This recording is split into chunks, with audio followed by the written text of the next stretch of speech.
Ayan, another day, Friday, and then it's raining. Lakas ng ulan, biglang bumuhos eh. Ayan, so medyo mag-share lang ako ng pagka naulan, ano. Pagka naulan po kasi basa. Ganito po yan. Ayan, pagka meron po kayong mga sasakyan na sinusundan, although kahit naman na hindi dapat umuulan, nakaganito kayo, hindi kayo nakatutok, no? Kasi pagka nakatutok kayo at biglang pumreno, wala ka ng enough space, no? Or yung distance para maka-brake, baka dumulas ka, 'di ba? Hindi kayanin ng preno mo. Ngayon, ang isa pa sa dahilan kung bakit hindi ka dapat tumutok, dahil mayroong mga motor na hindi talaga covered yung tapalodo, no? Yung talsik niyan pwedeng mapunta sa iyo. So, syempre, alam naman natin kapag umuulan at naka-helmet ka, 'di ba, nagmo-moist.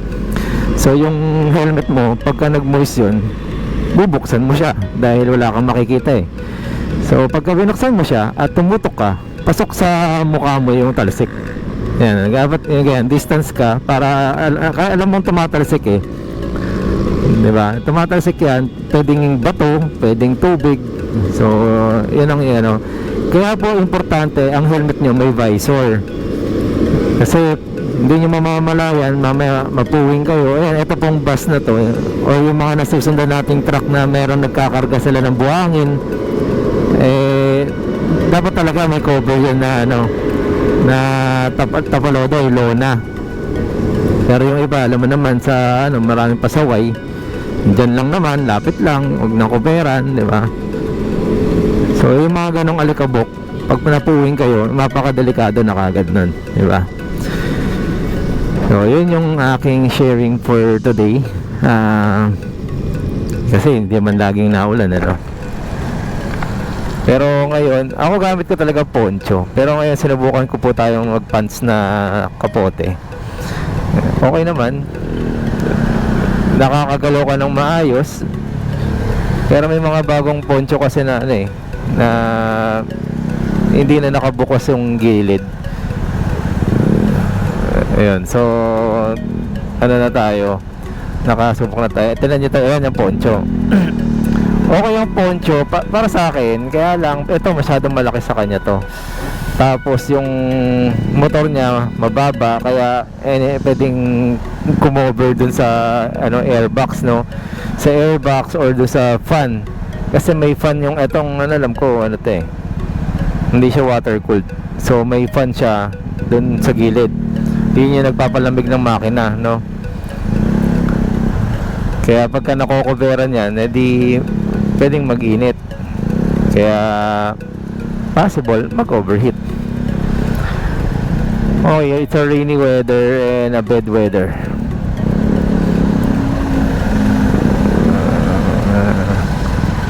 Wow, Mitsubishi, ano to? Evolution.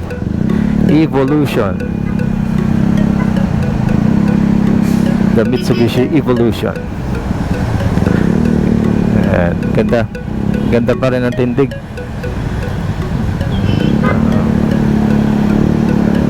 Cruise control installer.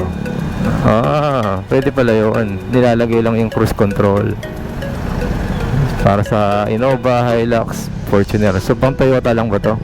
Kasi Toyota lahat ng nabanggit.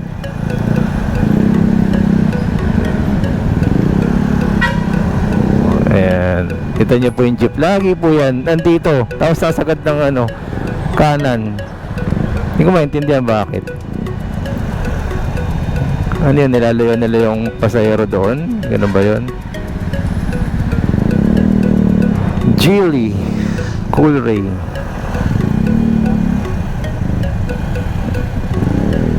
Bayang pangalan niya Coolray. Parang ang lamig-lamig ng aircon, ano? Hindi pa ako nakasakay dyan eh. Ayun, pwede tayo dun sa gitna nun. Ang kagandahan sa e-bike at motor, ayan, dito tayo sa gitna. Chill. Hindi pa tayo nakapaglinis ulit ng e-bike, pero ini-sprayan natin yan Kasi mahirap na. Baka ayun, no? Baka mag-blackout na naman siya. So 87 volts pa siya, 3 kilometers. Ay hindi, kasi pinatay ko nag-reset.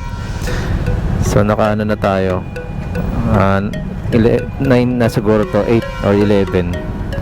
Panoorin niyo sa ibang video ko kung pag nandito ako anong kilometro na siya. Ayun, shoutout nga pala dun sa nag-aabang sa akin dito sa Mindanao Avenue. Iba-iba yung sinusuotan ko, pero makikita mo minsan madalas dito. Kaya dito siguro maabangan mo dito, pero alanganin ka rito, di ba? Kaya yun, di tayo pwedeng laging doon ano yun guys, tip yun sa mga lahat sa inyo, no? Kasi kung kayo po laging doon na natitiktikan din po kayo kahit paano, intentional or unintentional, nakikita kayo, di ba? Naabangan na kayo. Okay? So always be safe, kasi maraming ngayon kawatan, hindi natin alam ang mga nasa isip ng mga yan. Okay, cut muna tayo. Okay, aray ko po, ito lang ang nasa Pilipinas, lubak-lubak. Ayan, Suzuki Espresso. Ba't parang mas maliit to? Ano ba yung malaki-laki? Yun na yun maliit yung kulay. Ayan, syempre shoutout Suzuki. May parade po pala sa Suzuki SP650 sa July 12. Sana hindi umuulan yun, ano? Ba't sila nagbubusinahan? May bisikleta. Ayan. So isa rin pa palang ititip ko sa inyo, kahit na hindi umuulan guys, pero problema kasi baha no? Hindi natin masabi kung saan pero pagdating sa inainitan kayo mga riders, hanap kayo ng mga dadaanan na merong MRT, LRT, di ba? Yan ang mag-aano sa inyo, na hindi kayo masyadong pagod sa biyahe nyo, dagdag sa silong masarap po mag-ride ng hindi ka naaarawan. Ayun, ba't may pupo dun? Okay, so speed 2, level 2 na naman tayo. Ayan, tingnan nyo po yung kalsada. Tingnan natin ng konting linis yung lens natin. Tingnan nyo po dito pabagsak pa lang yung ulan. Yan. So yung ulan, yung kalsada na yan, yung madulas na yan. Hindi ko lang sure kung nakikita sa video, no? Pero iba yung situation kanina dun sa iba yung situation dun sa kanina sa Mindanao Avenue, sa situation dito. Tingnan nyo, konting diferensya lang yun. Ayan, so umuulan, hindi na tayo huminto dahil nakakapote na tayo. Ayan, medyo dapat marunong talaga kayo magbasa ng kalsada. Ayan, madulas pa po yan guys.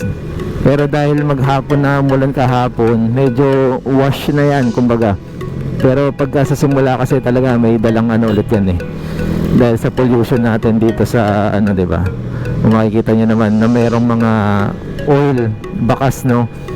Yun lumalabas sa tambucho, may mga nalalaglag na maliliit na langis yun. Kaya ayun, kita nyo nawala na naman yung ulan guys. Nawala Tignan nyo, tuyo na naman yung kalsada rito. Portion lang yung nangyari, no? Portion lang. Ayan, napindot yung camera natin ng ulan. So ayun, dito na lang po muna at pa-EDSA na rin tayo guys. At ingat lang, kita nyo po ang weather, di natin masabi. Parang yung na niya lang, bigla-bigla na lang nagbabago. Yung kala mo okay ka na sa setup ng WSP mo, pero di pala. Ayan, tuyong-tuyo yung kalsada. Pagdating doon, makikita mo wala na ulit doon. Ayun, abnormal yung panahon. Ayan, nag-go tayo, pero tingin ko di tayo aabot okay, dito na lang po muna guys, at mahaba-haba na po yung video. Maraming salamat po, ingat po, basta, stay dry. Okay, ingat. Ayan Meron na rin tayo dito sa Japan, guys. So, okay. Once again, Marvin Chua Motovlog po. Maraming salamat po. Salamat din po sa mga nag-subscribe. Subscribe, okay. Bulol pa, no?